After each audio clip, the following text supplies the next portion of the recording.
স্বাগত দীপ্ত সংবাদে। আপনাদের সঙ্গে আছি আমি লুৎফা ফৌজিয়া। বন্দরনগর চট্টগ্রামের পোলো গ্রাউন্ডে আজ বিএনপির নির্বাচনী জনসভা প্রস্তুত করা হচ্ছে বিশাল মঞ্চ। এতে বক্তব্য রাখবেন বিএনপি চেয়ারম্যান তারেক রহমান। জনসভায় অংশ নিতে এরই মধ্যে জড়ো হয়েছেন অসংখ্য নেতাকর্মী। ভোরের আলো ফোটার আগেই অনেকে হাজির হন জনসভাস্থলে। সময় যত গড়াচ্ছে ততই বড় হচ্ছে জমায়েত। বেলা 11টায় তারেক রহমান সমাবেশস্থলে উপস্থিত হবেন বলে জানা গেছে। গতরাতে তিনি চট্টগ্রামে পৌঁছেছেন। 20 বছর পর তাকে দেখতে পাবেন ওই অঞ্চলের মানুষ। বিএনপি চেয়ারম্যানের সমাবেশ সফল করতে কয়েকদিন ধরে প্রস্তুতি নিয়েছে দলটির নেতাকর্মীরা। পোলো গ্রাউন্ডের জনসভা ঘিরে কয়েক স্তরের নিরাপত্তা ব্যবস্থা নেওয়া হয়েছে। চট্টগ্রাম সফর শেষে ফেনী, কুমিল্লা ও নারায়ণগঞ্জে একাধিক পথসভায় তারেক রহমানের অংশ নেওয়ার কথা রয়েছে। বিএনপির জনসভাস্থলে রয়েছেন সহকর্মী জহিরুল মহসান। তিনি যোগ দিচ্ছেন এই মুহূর্তের খবর নিয়ে। মহসান, পোলো গ্রাউন্ডের সমাবেশস্থলের এখনকার অবস্থা কি এবং চেয়ারম্যান তারেক রহমান কখন নাগাদ সেখানে যোগ দিতে পারেন?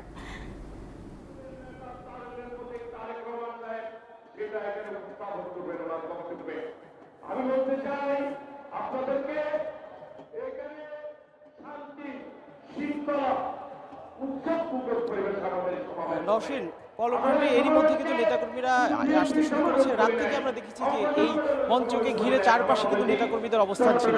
তারেক রহমান ঠিক 11:30টার পরেই মঞ্চে আসার কথা রয়েছে এবং তিনি চট্টগ্রামবাসীর যে অনেক দিনের আকাঙ্ক্ষা ছিল তারেক রহমানকে সামনাসামনি দেখবে, সেই আকাঙ্ক্ষা তাদের পূরণ হচ্ছে। এবং আমরা আপনাকে যদি একটু দেখাতে চাই, পিছনে কিন্তু এরই মধ্যে জনসমাগম শুরু হয়ে গিয়েছে। আমরা দেখেছি যে ভোর থেকে কিন্তু নেতাকর্মীরা ছোট ছোট মিছিল নিয়ে এখানে আসতে শুরু করে এবং নেতাকর্মীরা বিভিন্ন স্লোগান দিয়ে তারেক রহমানকে শুভেচ্ছা জানিয়ে এই চট্টগ্রামের পোলো গ্রাউন্ড মাঠে তারা এসেছেন। এবং আমরা দেখছি যে মানে এখনও কিন্তু আসলে জনসমাগম বাড়ছেই। যারা বিএনপির নেতাকর্মী রয়েছেন, সমর্থক রয়েছেন, তারা কিন্তু এখানে ভিড় করছেন। এর আগে আমরা রাতেও এখানে ছিলাম, যে আমরা দেখেছি যে এখানে মঞ্চ প্রস্তুতের সর্বশেষ প্রস্তুতিগুলো রাত থেকে নেওয়া হচ্ছিল এবং সকালেই কিন্তু পুরোপুরি মঞ্চ প্রস্তুত হয়ে গিয়েছে। এখন আমরা দেখছি যে মঞ্চ থেকে বিভিন্ন দিক নির্দেশনা দেওয়া হচ্ছে সমাবেশটা যাতে সুন্দরভাবে পরিচালনা করা যায়, সেজন্য স্থানীয় যারা নেতাকর্মীরা রয়েছে তারা কিন্তু কথা বলছেন এবং তারা জানাচ্ছেন যে সমাবেশটা কীভাবে সুন্দর করা যায় এবং সমাবেশ নিয়ে তাদের প্রত্যাশার কথাও কিন্তু এখানে যারা উপস্থিত হয়েছেন তাদেরকে বলছেন এবং শৃঙ্খলা যাতে মেনে এই সমাবেশটা সফল করা যায় সেই দিক নির্দেশনাও কিন্তু তারা আসলে দিচ্ছিলেন। আমরা এর আগে একটু জানিয়ে রাখতে চাই, গতকাল রাত 7:30টার দিকে কিন্তু তারেক রহমান বিমানযোগে চট্টগ্রামের যে বিমানবন্দর রয়েছে সেখানে এসে পৌঁছান এবং সেখান থেকে তিনি তার যে লাল সবুজ বাস সেটাতে করে কিন্তু তিনি চট্টগ্রাম শহরের যে হোটেল রয়েছে সেখানে তিনি এসে পৌঁছান। আমরা দেখেছি এয়ারপোর্ট থেকে যখন তিনি হোটেলে আসছিলেন সেখানে কিন্তু পুরো রাস্তা জুড়ে নেতাকর্মীদের ভিড় ছিল। রাস্তা জুড়ে নেতাকর্মীদের ভিড়ের মধ্যে তারেক রহমান সবার সাথে হাত নাড়িয়ে সবার সাথে শুভেচ্ছা বিনিময় করেছেন এবং তিনি পরবর্তীতে কিন্তু 9টা বাজে আমরা দেখেছি যে তিনি হোটেলে তিনি চলে গিয়েছেন। আমরা আমাদের সঙ্গে রয়েছেন এখানকার যে নওশীন, আমাদের সঙ্গে রয়েছেন আমার সহকর্মী রুনা আনসারি। তিনি চট্টগ্রামে দীর্ঘদিন ধরে সাংবাদিকতা করছেন। আমরা একটু তার কাছে জানতে চাইব, এই যে পোলো গ্রাউন্ডের যে বিএনপি জনসমাবেশ, তারেক রহমান 2 দশক পর এখানে আসছেন, এটার গুরুত্ব আসলে এখানকার যে বিএনপির নেতাকর্মী সমর্থক রয়েছেন তাদের কাছে কতটুকু? আসলে দীর্ঘদিন ধরে তারা আন্দোলন সংগ্রামে ছিলেন। আপনারা জানেন বিগত 11 বছর ধরে তারা দীর্ঘ আন্দোলন সংগ্রাম, জেল জুলুম হয়েছিলেন। আজকের যে তারেক রহমানের আগমন, সেটি তাদের জন্য এটি সবচেয়ে বেশি উৎসাহ উদ্দীপনার বিষয় হচ্ছে তাদের দীর্ঘদিনের যে আকাঙ্ক্ষা, তাদের দীর্ঘদিনের যে প্রতিজ্ঞা, সেই প্রতিজ্ঞার প্রতিফলন হচ্ছে আজকে। যার কারণে চট্টগ্রাম শুধু নগর না, পুরো চট্টগ্রাম শহরের বাইরে থেকেও এখানে লক্ষ লক্ষ যে ছাত্রদলের নেতাকর্মীরা, বিএনপি নেতাকর্মীরা এবং যারা সমর্থক, যারা সাধারণ সমর্থক রয়েছেন, তারাও এখানে সকাল থেকে জড়ো হচ্ছেন। তারা হয়তো এটা অপেক্ষা করছেন তাদের যে চেয়ারপারসন, তিনি যেহেতু নতুন চেয়ারপারসনের দায়িত্ব নিয়েছেন, তার দায়িত্ব, সেই দায়িত্ব থেকে তিনি তাদের জন্য দিক নির্দেশনামূলক এমন কোনো বক্তব্য রাখবেন যে বক্তব্য দিয়েই তারা কিন্তু তাদের যে দীর্ঘদিনের দুঃখ কষ্ট সবকিছু ভুলে তারা সুখের সাগরে গা ভাসিয়ে দিবেন, এমনটাই তারা আমাদেরকে জানিয়েছেন। আমরা কিন্তু জানি যে 20 বছর পর তারেক রহমান এখানে আসছেন এবং বিএনপি যারা নেতাকর্মী রয়েছেন তারা কিন্তু আগে তারেক রহমানকে দেখেছেন প্রায় 2 দশক আগে। এবার তারেক রহমান বিএনপির চেয়ারম্যান হয়ে এই চট্টগ্রাম শহরে এলেন এবং পলো গ্রাউন্ড মাঠে, যেটা বিএনপির ঐতিহাসিক মাঠ হিসেবে কিন্তু পরিচিত, এখানে খালেদা জিয়া সাবেক প্রধানমন্ত্রী তিনিও কিন্তু এই মাঠেই বিভিন্ন সময় বক্তব্য রাখতেন। তো এইটার জন্য এই যে তারেক রহমান এলেন 20 বছর পর, এখানে যারা নেতাকর্মী রয়েছে বিএনপির, তাদের মধ্যে উদ্দীপনাটা কেমন সঞ্চারিত হচ্ছে, উচ্ছ্বাসটা কেমন রয়েছে? 2012 সালে বেগম খালেদা জিয়া এখানে যেদিন তার জনসভা ছিলেন, সেই জনসভা আমি কভার করেছিলাম। এখানে কিন্তু লোকের লোকারণ্য, পুরো শুরু মাঠ না, মাঠের বাইরে পুরো নগর জুড়ে কিন্তু লোক ছিল। ঠিক আজকেও কিন্তু আমরা এটা দেখছি। তার অর্থ এ হচ্ছে 2012 সালে যে চেয়ারপারসন বিএনপির বেগম খালেদা জিয়ার বক্তব্য, আজকে হচ্ছে নতুন দায়িত্ব নিয়ে নতুন চেয়ারপারসন খালেদা জিয়ার সন্তান, তারই সন্তান তারেক রহমানের বক্তব্য। এই দুটো বক্তব্য, তারা সেদিনে যে বক্তব্য শুনে তারা উজ্জীবিত ছিলেন, আজকে বক্তব্য শুনে তারা উজ্জীবিত হওয়ার জন্য, নতুন যে দেশ গড়ার প্রত্যয় নিয়ে তারা এগিয়ে যাচ্ছেন, সে উজ্জীবিত হওয়ার জন্য মূলত তারা আজকে এখানে আসছেন।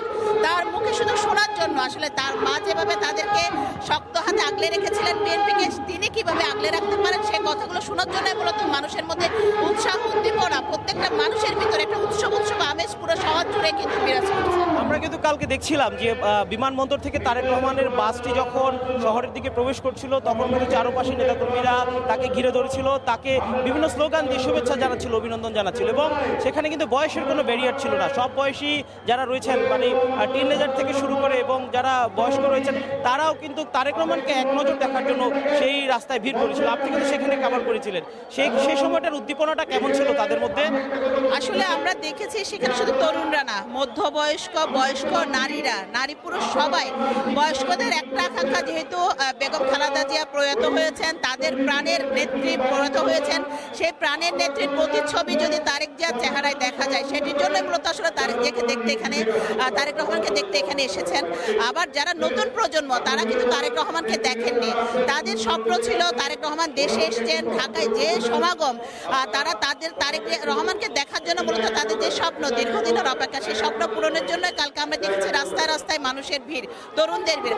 আর মধ্যবয়স্ক যারা তারেক রহমানকে আগে দেখেছেন, সে আগের 20 বছর আগের দেখা তারেক রহমান, এখনকার দেখা তারেক রহমান কিন্তু এক নয়। তিনি একটি নতুন দায়িত্ব নিয়ে, বড় একটি দায়িত্ব নিয়ে এসেছেন। এই যে ফারাক, 21 বছরের ফারাক, সেই ফারাকটাকে তারা মানে পূর্ণ করার জন্য, মনের যে ক্ষুধা, সে ক্ষুধা মেটানোর জন্য কালকে কিন্তু পুরো নগর জুড়ে তার জন্য অপেক্ষায় ছিলেন। আজকের এই জনসমাবেশ নির্বাচনকে কেন্দ্র করে তারেক রহমান কিন্তু সারা দেশে নির্বাচনী প্রচারণা চালাচ্ছেন। আমরা দেখেছি যে 22 জানুয়ারি তিনি সিলেটে নির্বাচনী প্রচারণা করেছেন এবং সিলেট সহ 60টি জেলা তিনি সেই সময় গভীর রাত পর্যন্ত কিন্তু নির্বাচনী প্রচারণায় ব্যস্ত ছিলেন, নেতাকর্মীদের সাথে কথা বলায় ব্যস্ত ছিলেন। আজকের এই সমাবেশে তিনি যে এই কথাগুলো বলবেন, নেতাকর্মীরা, আমরা তো অনেকের সাথে এখানে কথা বলেছি, এখানে চট্টগ্রামে 16টি আসন রয়েছে বিএনপির। এই 16টি আসনের মধ্যে যেই আসনগুলো বেশিরভাগই বিএনপির প্রার্থীদের হেভিওয়েট প্রার্থী রয়েছে এবং তাদের সমর্থক বেশি। তারেক রহমানের এই আজকের বক্তব্যের মধ্য দিয়ে এই আসনগুলোর ক্ষেত্রে বিএনপির ভোটে কি প্রভাব ফেলতে পারে বলে আপনি মনে হয়? হ্যাঁ, এটি একটি ভালো প্রশ্ন করছেন। কারণ হচ্ছে দীর্ঘদিন পরে বিএনপি ভোটে যাচ্ছেন, নির্বাচনে অংশ নিচ্ছেন। তো আজকে তারেক রহমানের বক্তব্য থেকে এটা আশা করা যাচ্ছে, এবং যারা সাধারণ সমর্থকরা রয়েছেন, যারা প্রার্থীরা রয়েছেন, তারা আশা করছেন তার বক্তব্যের মধ্য দিয়ে চট্টগ্রামের মানুষ, যারা সাধারণ যারা ভোটার রয়েছেন, তাদের মধ্যে একটি আলাদা একটি আমেজ তৈরি হবে।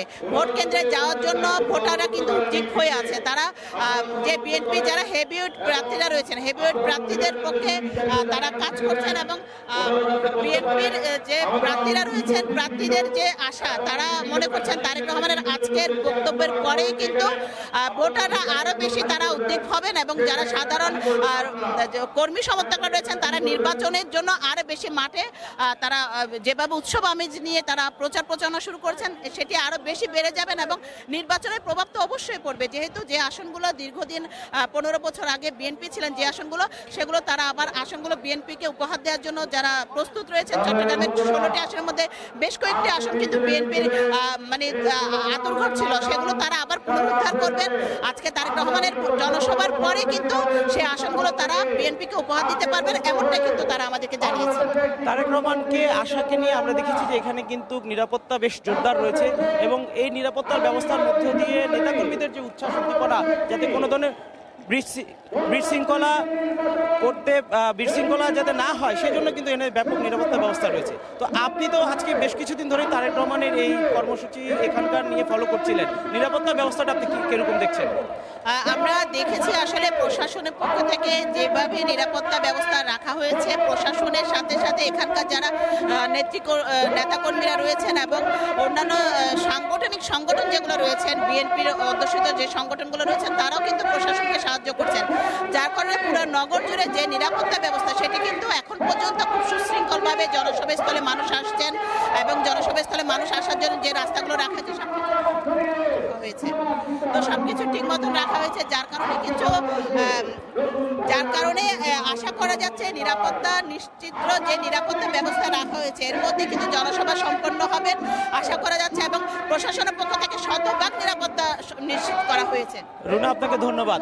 নওশীন, কথা বলছিলাম আমাদের সহকর্মী রুনা আনসারীর সাথে। আমরা এখন দেখছি যে মঞ্চ একেবারে প্রস্তুত, নেতাকর্মীরা এরই মধ্যে কিন্তু মাঠ ভরতে শুরু করেছে। কিছুক্ষণের মধ্যেই এই পলোগ্রাউন্ড মাঠ কানায় কানায় পরিপূর্ণ হবে বলে নেতাকর্মীরা আশা করছেন এবং 11:30টার পর তারেক রহমান এই মঞ্চ থেকে আজকের যে নির্বাচনী জনসভা সেখানে আসবেন এবং বক্তব্য রাখবেন।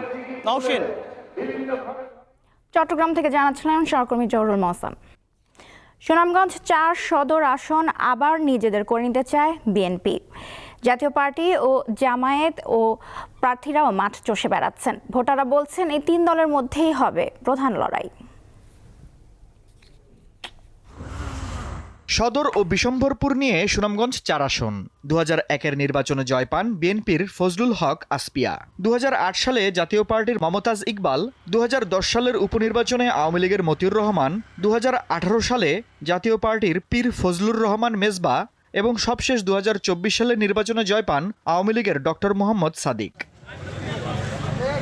ত্রয়োদশ জাতীয় সংসদ নির্বাচনে সুনামগঞ্জ 4 আসন পুনরুদ্ধারে মরিয়া হয়ে মাঠে নেমেছেন বিএনপির নুরুল ইসলাম। আছেন বিএনপির বিদ্রোহী প্রার্থী দেওয়ান জয়নুল জাকেরিন। সদর উপজেলার 4 বারের এই চেয়ারম্যান হাসন রাজার বংশধর। আমি টানা 4 বার সুনামগঞ্জ উপজেলা পরিষদের সদর উপজেলা পরিষদের চেয়ারম্যান হিসাবে আমি নির্বাচিত হয়েছি। অর্থাৎ আমার বিশ্বাস যে জনগণ আমাকে ভালোবাসেন, আমার উপর তাদের আস্থা আছে, ভরসা আছে। বাদবাঙ্গা জোয়ার, মানুষের উচ্ছ্বাস, এটাই প্রমাণিত হবে আগামী ভবিষ্যতে। কোথায় সুনামগঞ্জ 5টা না, বৃহত্তর সিলেটের প্রত্যেকটি আসনেই দানের শেষে জয় জয়কার হবে। মাঠে সরব জামায়াত ইসলামী ও জাতীয় পার্টির প্রার্থীরা পার করছেন ব্যস্ত সময়। ভোটারদের মন জয়ে তারাও নানা প্রতিশ্রুতি দিচ্ছেন। নদীবাঙ্গনে বাড়িঘর বিলীন হচ্ছে, আমাদের বিশ্ববিদ্যালয়টা বিষয়ে কোনো চূড়ান্ত সিদ্ধান্ত হয় নাই, বিশ্ববিদ্যালয় স্থায়ী ক্যাম্পাস গঠিত হয় নাই। আমরা যদি জনগণের ভোটে নির্বাচিত হই তাহলে এইগুলা অগ্রাধিকার ভিত্তিতে এই কাজগুলা করবো বলে আমরা অঙ্গীকারবদ্ধ হচ্ছি, মানুষের কাছে কথা দিচ্ছি। আমার প্রথম চিন্তা থাকবে এখানকার যোগাযোগ ব্যবস্থার উন্নয়ন করা। এখানে যোগাযোগ ব্যবস্থাটা খুব খারাপ। চিকিৎসা খাতে আমরা এখন অনেক পিছিয়ে আছি। এখানে কৃষি নির্ভর এলাকা, একটা মৌসুমে কৃষি ফসল উৎপাদন হয়, তার পরবর্তীতে একটা সময় মানুষের আর কর্মসংস্থানের কোনো ব্যবস্থা থাকে না, সেটার একটা ব্যবস্থা করা। আসনটিতে ত্রিমুখী লড়াই হবে বলে মনে করেন স্থানীয়রা। তাদের মতে আওয়ামী লীগ নির্বাচনে না থাকায় এই দলের ভোটের উপর অনেক কিছু নির্ভর করবে। কোনো ব্যাঙ্গা না সুন্দরভাবে ভোট দিতে পারি, দেশের ভবিষ্যৎ যে কর্তার উপর থাকুক আমরা ভোট দিব। প্রতিবার ভোট দিয়ে এমপি বানাই, লাস্টে তারা সুবিধা এটা আমরা কোনো সুবিধা থাকে না। মনে করেন 3 পার্টি আছে, 3 পার্টির মধ্যে মোটামুটি একটা লড়াই হবে। এমনও সময় আছে টাকা দিয়া ভোট কিনে আনে, যে এইরকম কিছু কিছু দলের ভিতরে আছে। এই ধরনের যাচ্ছে না হয়, এই ধরনের দুর্নীতি যাচ্ছে না হয়, আমরা এটাই চাই। সুনামগঞ্জ 4 আসনে ভোটার সংখ্যা 3,63,936 জন। আফরিদ হাসান, দীপ্ত বার্তাকক্ষ। নিষিদ্ধ ঘোষিত সংগঠন ছাত্রলীগের বাগেরহাট সদর উপজেলার সভাপতি জুয়েল হাসান সাদ্দাম কারা ফটকে স্ত্রী ও 9 মাস বয়সী সন্তানের মরদেহ দেখলেন। তিনি যশোর কেন্দ্রীয় কারাগারে রয়েছেন। শুক্রবার সদর উপজেলার সাবেকডাঙ্গা গ্রামে সাদ্দামের স্ত্রী কানিজ সুবর্ণার ঝুলন্ত মরদেহ ও তার 9 মাস বয়সী ছেলে শেজাদ হাসানের নিথর দেহ উদ্ধার করা হয়। কানিজ সুবর্ণা ও তার সন্তানের মৃত্যুর কারণ নিশ্চিত হওয়া যায়নি। শনিবার দুপুরে বাগেরহাট জেলা হাসপাতালে ময়নাতদন্ত শেষে বিকেলে মরদেহ যশোর কেন্দ্রীয় কারাগারে নেওয়া হয়। কারাফটকে স্ত্রী সন্তানের নিথর দেহ শেষবারের মতো দেখেন জুয়েল হাসান সাদ্দাম। পরিবার ও স্থানীয় সূত্র জানায় 2024 সালের 5 আগস্ট থেকে আত্মগোপনে ছিলেন তিনি। গত বছরের 5 এপ্রিল গোপালগঞ্জ থেকে তাকে গ্রেপ্তার করে পুলিশ। তখন থেকেই বিভিন্ন মামলায় কারাগারে আছেন জুয়েল হাসান সাদ্দাম।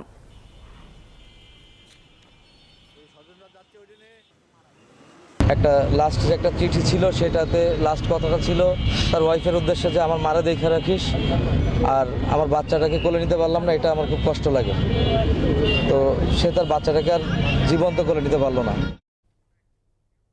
ঠাকুরগাঁওয়ের 33 কিলোমিটার পূর্বে 3.4 মাত্রার মৃদু ভূমিকম্প হয়েছে। সকাল 8:34 এই ভূমিকম্প হয়। ভূমিকম্প বিষয়ক ওয়েবসাইট ভলকানো ডিসকভারি জানিয়েছে, ভূমিকম্পের গভীরতা এখনও নিরূপণ করা যায়নি, যদিও ধারণা করা হচ্ছে এটি অগভীর ভূমিকম্প ছিল। এছাড়া বেশিরভাগ মানুষ এটি অনুভব করেননি বলে জানিয়েছে তারা। এখন পর্যন্ত ভূমিকম্পে কোনো ধরনের ক্ষয়ক্ষতি বা হতাহতের খবর পাওয়া যায়নি। তবে হালকা কম্পনের কারণে এলাকার মানুষ আতঙ্কিত হয়ে পড়েন বলে স্থানীয়রা জানান।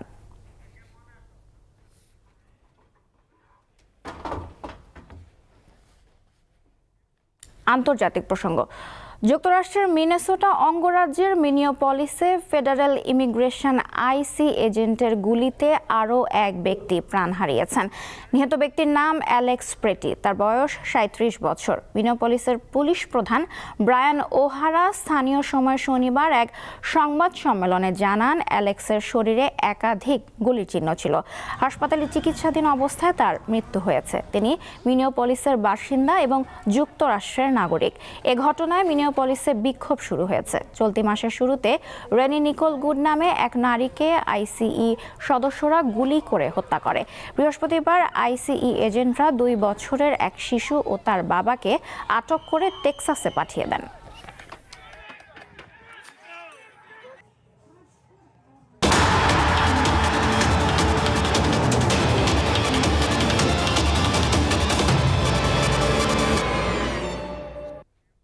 জানিয়ে দেব খেলার খবর। জাতীয় দলের পরবর্তী সিরিজ থেকে খেলার জন্য সাকিব আল হাসান বিবেচিত হবেন বলে জানিয়েছেন বিসিবির মিডিয়া কমিটির চেয়ারম্যান আমজাদ হোসেন। সে সঙ্গে তাকে আবারও কেন্দ্রীয় চুক্তির প্রস্তাবও করেছে বিসিবি। সাকিবের বিরুদ্ধে থাকা মামলা ও আইনি বিষয়গুলো নিয়ে বিসিবি সরকারের সঙ্গে আলোচনা করবে। বিসিবির পরিচালনা পর্ষদের জরুরি সভা শেষে সংবাদ সম্মেলনে এমনটাই জানানো হয়। সংবাদ সম্মেলনে উপস্থিত ছিলেন বিসিবির আরও 2 পরিচালক আব্দুর রাজ্জাক ও আসিফ আকবর। জাতীয় দলের হয়ে খেলতে না পারলেও গত 1.5 বছরে সাকিব বিদেশের বিভিন্ন ফ্র্যাঞ্চাইজি লিগে খেলেছেন। বর্তমানে তিনি খেলছেন সৌদি আরবের একটি টুর্নামেন্টে। বোর্ড থেকে সিদ্ধান্ত নিয়েছি আমরা, এই তার ফিটনেস, তার ক্যারিয়ারের যে অবস্থায় আছে বা তার ট্রেনার বা তার যে সিলেকশন বোর্ড আছে, সেখান থেকে যদি ক্লিয়ারেন্সটা পাওয়া যায় খেলার জন্য সাকিব ফিট কিনা।